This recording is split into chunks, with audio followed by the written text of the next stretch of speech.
بسم الله الرحمن الرحيم. ياسين والقرآن الحكيم إنك لمن المرسلين على صراط مستقيم تنزيل العزيز الرحيم لتنذر قوما ما أنذر آباؤهم فهم غافلون لقد حق القول على أكثرهم فهم لا يؤمنون إنا جعلنا في أعناقهم أغلالا فهي إلى الأذقان فهم مقمحون وجعلنا من بين أيديهم سدا ومن خلفهم سدا فأغشيناهم فهم لا يبصرون وسواء عليهم أأنذرتهم أم لم تنذرهم لا يؤمنون إنما تنذر من اتبع الذكر وخشي الرحمن بالغيب فبشره بمغفرة وأجر كريم إنا نحن نحيي الموتى ونكتب ما قدموا وآثارهم وكل شيء أحصيناه في إمام مبين واضرب لهم مثلا أصحاب القرية إذ جاءها المرسلون إذ أرسلنا إليهم اثنين فكذبوهما فعززنا بثالث فقالوا إنا إليكم مرسلون قالوا ما أنتم إلا بشر مثلنا وما أنزل الرحمن من شيء إن أنتم إلا تكذبون قالوا ربنا يعلم إنا إليكم لمرسلون وما علينا إلا البلاغ المبين قالوا إنا تطيرنا بكم لئن لم تنتهوا لنرجمنكم وليمسنكم منا عذاب أليم قالوا طائركم معكم أئن ذكرتم بل أنتم قوم مسرفون وجاء من أقصى المدينة رجل يسعى قال يا قوم اتبعوا المرسلين اتبعوا من لا يسألكم أجرا وهم مهتدون وما لي لا أعبد الذي فطرني وإليه ترجعون أأتخذ من دونه آلهة إن يردني الرحمن بضر لا تغن عني شفاعتهم شيئا ولا ينقذون إني إذا لفي ضلال مبين إني آمنت بربكم فاسمعون قيل ادخل الجنة قال يا ليت قومي يعلمون بما غفر لي ربي وجعلني من المكرمين وما أنزلنا على قومه من بعده من جند من السماء وما كنا منزلين إن كانت إلا صيحة واحدة فإذا هم خامدون يا حسرة على العباد ما يأتيهم من رسول إلا كانوا به يستهزئون ألم يروا كم أهلكنا قبلهم من القرون أنهم إليهم لا يرجعون وإن كل لما جميع لدينا محضرون وآية لهم الأرض الميتة أحييناها وأخرجنا منها حبا فمنه يأكلون وجعلنا فيها جنات من نخيل وأعناب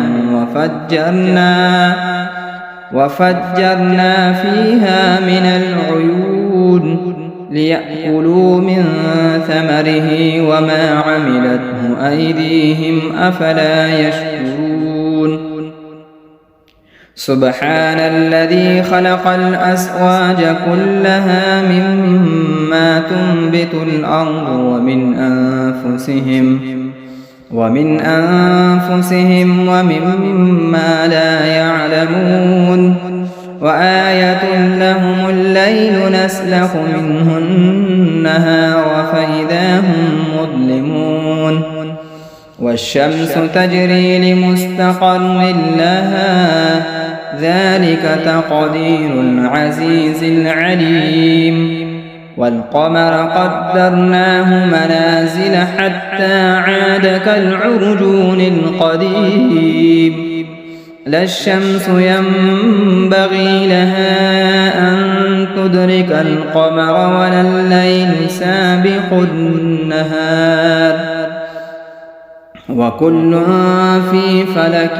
يسبحون وآية لهم أنا حملنا ذريتهم في الفلك المشحون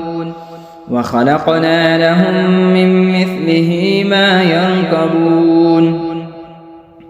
وإن نشأ نغرقهم فلا صريخ لهم ولا هم ينقذون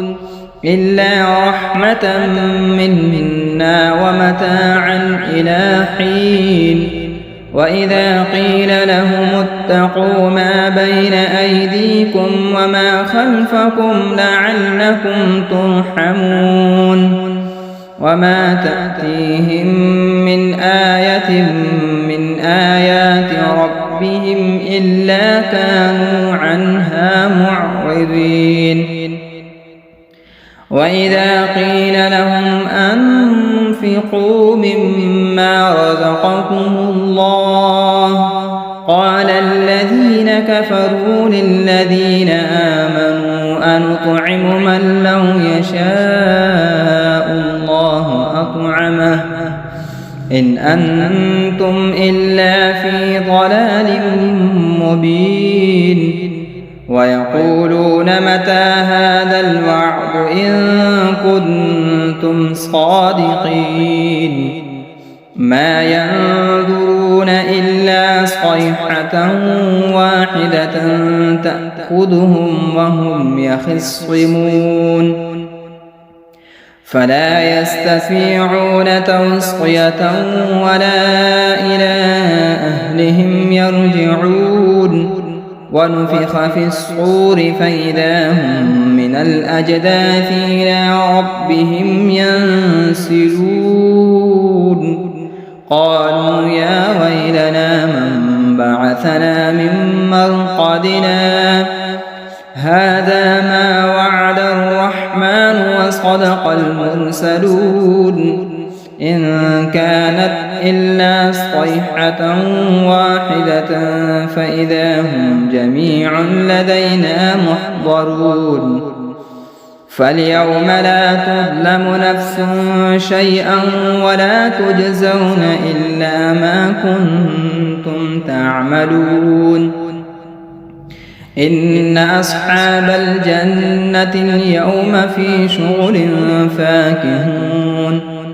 هم وأزواجهم في ظلال على الأرائك الأرائك متكئون لهم فيها فاكهة ولهم ما يدعون سلام قولا من رب رحيم وامتازوا اليوم أيها المجرمون ألم أعهد إليكم يا بني آدم ألا تعبدوا الشيطان إنه لكم عدو مبين وأن اعبدوني هذا صراط مستقيم ولقد أضل منكم جبلا كثيرا أفلم تكونوا تعقلون هذه جهنم التي كنتم توعدون اصلوها اليوم بما كنتم تكفرون اليوم نختم على أفواههم وتكلمنا أيديهم وتشهد أرجلهم بما كانوا يكسبون ولو نشاء لطمسنا على أعينهم فاستبقوا الصراط فأنى يبصرون ولو نشاء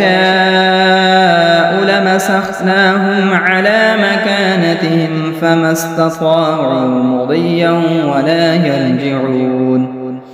ومن نعمره ننكسه في الخلق أفلا يعقلون وما علمناه الشعر وما ينبغي له إن هو إلا ذكر وقرآن مبين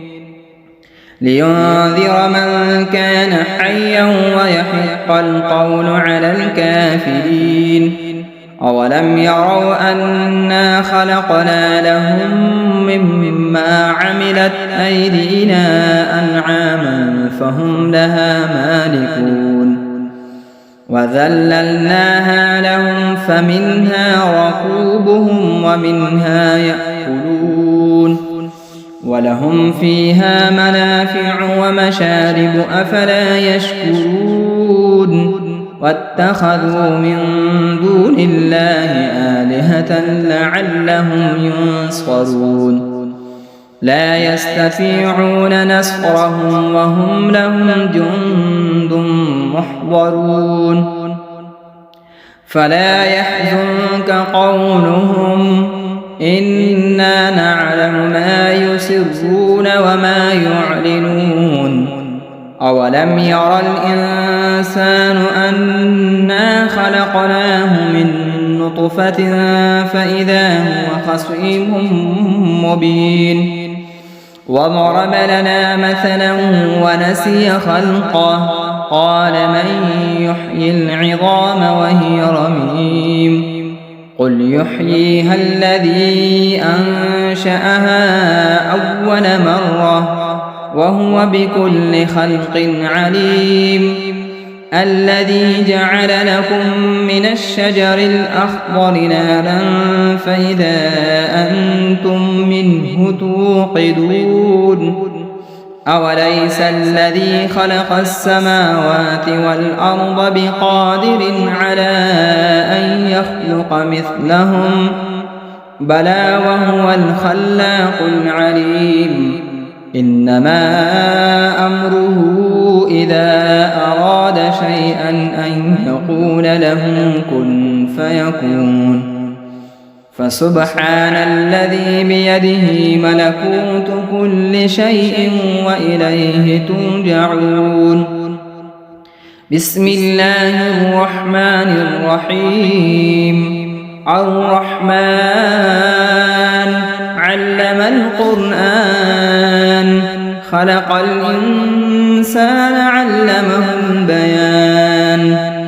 الشمس والقمر بحسبان والنجم والشجر يسجدان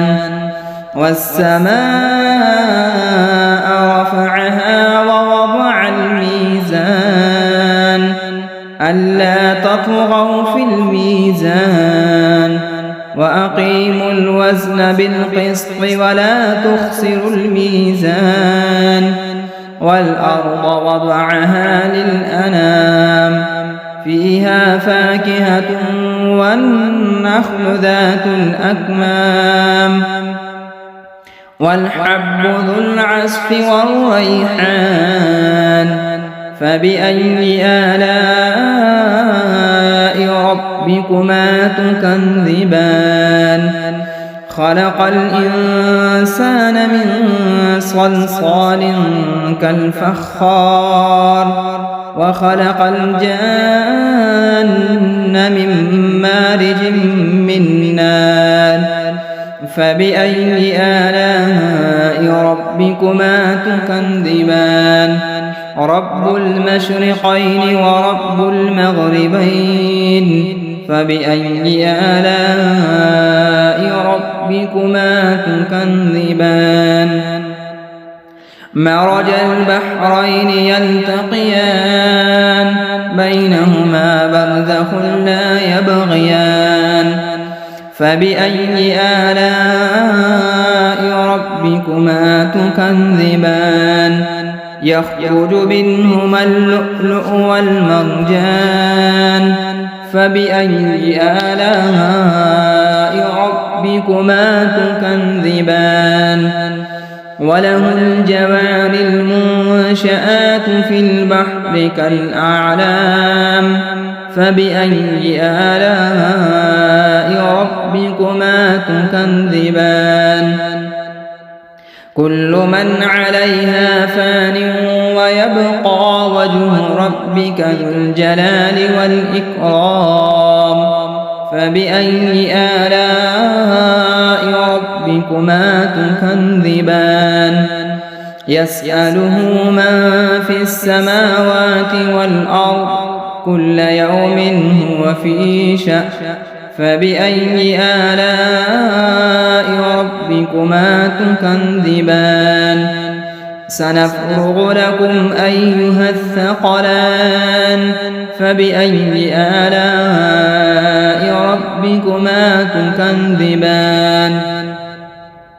يا معشر الجن والإنس إن استطعتم أن تنفذوا من أقطار السماوات والأرض فانفذوا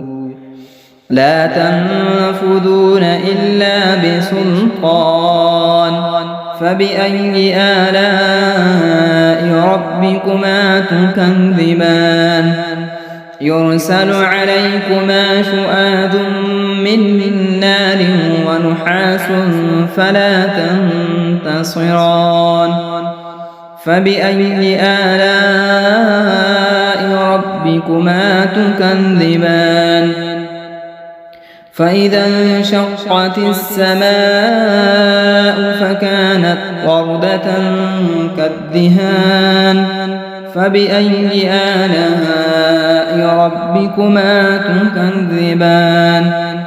فيومئذ لا يسأل عن ذنبه إنس ولا جان فبأي آلاء ربكما تكذبان يعرف المجرمون بسيماهم فيؤخذ بالنواصي والأقدام فبأي آلاء ربكما تكذبان هذه جهنم التي يكذب بها المجرمون يطوفون بينها وبين حميم آن فبأي آلاء ربكما تكذبان ولمن خاف مقام ربه جنتان فبأي آلاء ربكما تكذبان ذواتا أفنان فبأي آلاء ربكما تكذبان فيهما عينان تجريان فبأي آلاء ربكما تكذبان فيهما من كل فاكهة زوجان فبأي آلاء ربكما تكذبان متكئين على فرش بطائنها من استبرق وجنى الجنتين دان فبأي آلاء ربكما تكذبان فيهن قاصرات الطرف لم يطمثهن إنس قبلهم ولا جان فبأي آلاء ربكما تكذبان كأنهن الياقوت والمرجان فبأي آلاء ربكما تكذبان هل جزاء الإحسان إلا الإحسان فبأي آلاء ربكما تكذبان ومن دونهما جنتان فبأي آلاء ربكما تكذبان مدهامتان فبأي آلاء ربكما تكذبان فيهما عينان نضاختان فبأي آلاء ربكما تكذبان فيهما فاكهة ونخل ورمان فبأي آلاء ربكما تكذبان فيهن خيرات حسان فبأي آلاء ربكما تكذبان حور مقصورات في الخيام فبأي آلاء ربكما تكذبان لم يطمثهن إنس قبلهم ولا جان فبأي آلاء ربكما تكذبان متكئين على رفرف خضر وعبقري حسان فبأي آلاء ربكما تكذبان تبارك اسم ربك ذي الجلال والإكرام بسم الله الرحمن الرحيم إذا وقعت الواقعة ليس لوقعتها كاذبة خافضة رافعة إذا رجت الأرض رجا وبست الجبال بسا فكانت هباء منبثا وكنتم أزواجا ثلاثا فأصحاب الميمنة ما أصحاب الميمنة وأصحاب المشأمة ما أصحاب المشأمة والسابقون السابقون أولئك المقربون في جنات النعيم ثلة من الأولين وقليل من الآخرين على سرر موضونة متكئين عليها متقابلين يطوف عليهم ولدان مخلدون بأكواب وأباريق وكأس من معين لا يصدعون عنها ولا ينزفون وفاكهة مما يتخيرون ولحم طير مما يشتهون وحور عين كأمثال اللؤلؤ المكنون جزاء بما كانوا يعملون لا يسمعون فيها لغوا ولا تأثيما إلا قيلا سلاما سلاما وأصحاب اليمين ما أصحاب اليمين في سدر مخضود وطلح منضود وظل ممدود وماء مسكوب وفاكهة كثيرة لا مقطوعة ولا ممنوعة وفرش مرفوعة إنا أنشأناهن إن شاء فجعلناهن أبكارا عربا أترابا لأصحاب اليمين ثلة من الأولين وثلة من الآخرين وأصحاب الشمال ما أصحاب الشمال في سموم وحميم وظل من يحموم لا بارد ولا كريم إنهم كانوا قبل ذلك مترفين وكانوا يصرون على الحنث العظيم وكانوا يقولون أئذا متنا وكنا ترابا وعظاما أئنا لمبعوثون أو آباؤنا الأولون قل إن الأولين والآخرين لمجموعون إلى ميقات يوم معلوم ثم إنكم أيها الضالون المكذبون لآكلون من شجر من زقوم فمالئون منها البطون فشاربون عليه من الحميم فشاربون شرب الهيم هذا نزلهم يوم الدين نحن خلقناكم فلولا تصدقون أفرأيتم ما تمنون أأنتم تخلقونه أم نحن الخالقون نحن قدرنا بينكم الموت وما نحن بمسبوقين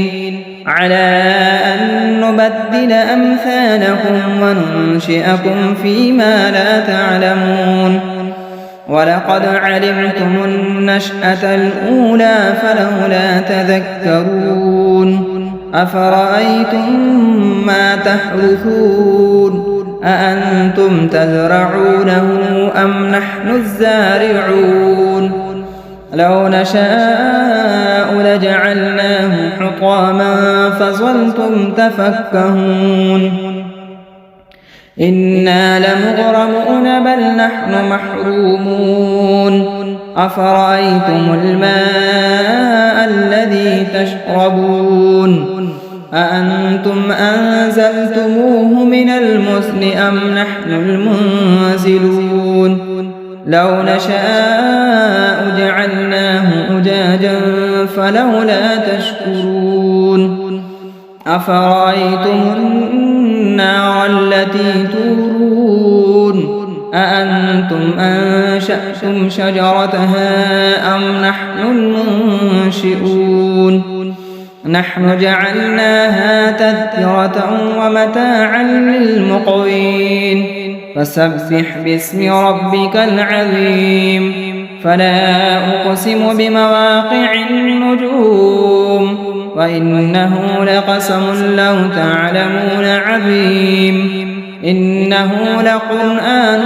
كريم في كتاب مكنون لا يمسه إلا المطهرون تنزيل من رب العالمين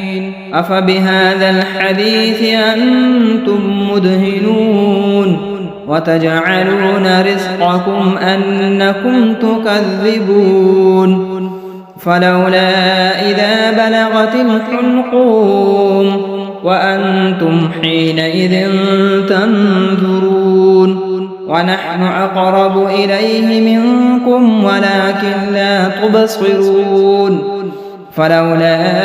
إن كنتم غير مدينين ترجعونها إن كنتم صادقين فأما إن كان من المقربين فروح وريحان وجنة نعيم وأما إن كان من أصحاب اليمين فسلام لك من أصحاب اليمين وأما إن كان من المكذبين الضالين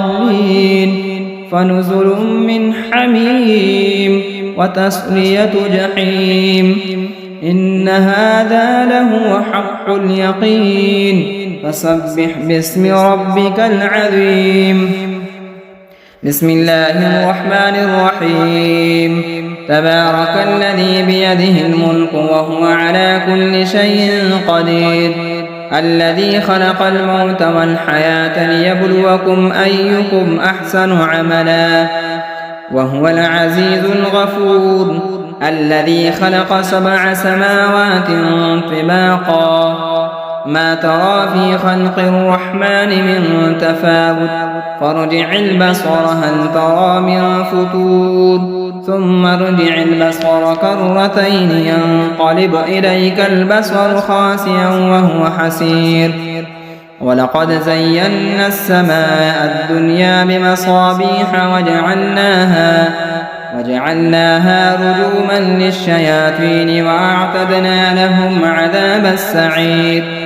وللذين كفروا بربهم عذاب جهنم وبئس المصير إذا ألقوا فيها سمعوا لها شهيقا وهي تفور تكاد تميز من الغيظ كلما ألقي فيها فوج سألهم خزنتها ألم يأتكم نذير قالوا بلى قد جاءنا نذير فكذبنا وقلنا ما نزل الله من شيء إن أنتم إلا في ضلال كبير وقالوا لو كنا نسمع أو نعقل ما كنا في أصحاب السعير فاعترفوا بذنبهم فسحقا لأصحاب السعير إن الذين يخشون ربهم بالغيب لهم مغفرة وأجر كبير وأسروا قولكم أو اجهروا به إنه عليم بذات الصدور ألا يعلم من خلق وهو اللطيف الخبير هو الذي جعل لكم الأرض ذلولا فامشوا في مناكبها وكلوا من رزقه وإليه النشور أأمنتم من في السماء أن يخسف بكم الأرض فإذا هي تمور أم أمنتم من في السماء أن يرسل عليكم حاصبا فستعلمون كيف نذير ولقد كذب الذين من قبلهم فكيف كان نكير أولم يروا إلى الطير فوقهم صافات ويقبض ما يمسكهن إلا الرحمن إنه بكل شيء بصير أمن هذا الذي هو جند لكم ينصركم من دون الرحمن إن الكافرون إلا في غرور أمن هذا الذي يرزقكم إن أمسك رزقه بل لجوا في عتو ونفور أفمن يمشي مكبا على وجهه أهدى أمن يمشي سويا على صراط مستقيم قل هو الذي أنشأكم وجعل لكم السمع والأبصار والأفئدة قليلا ما تشكرون قل هو الذي ذرأكم في الأرض وإليه تحشرون ويقولون متى هذا الوعد إن كنتم صادقين قل إنما العلم عند الله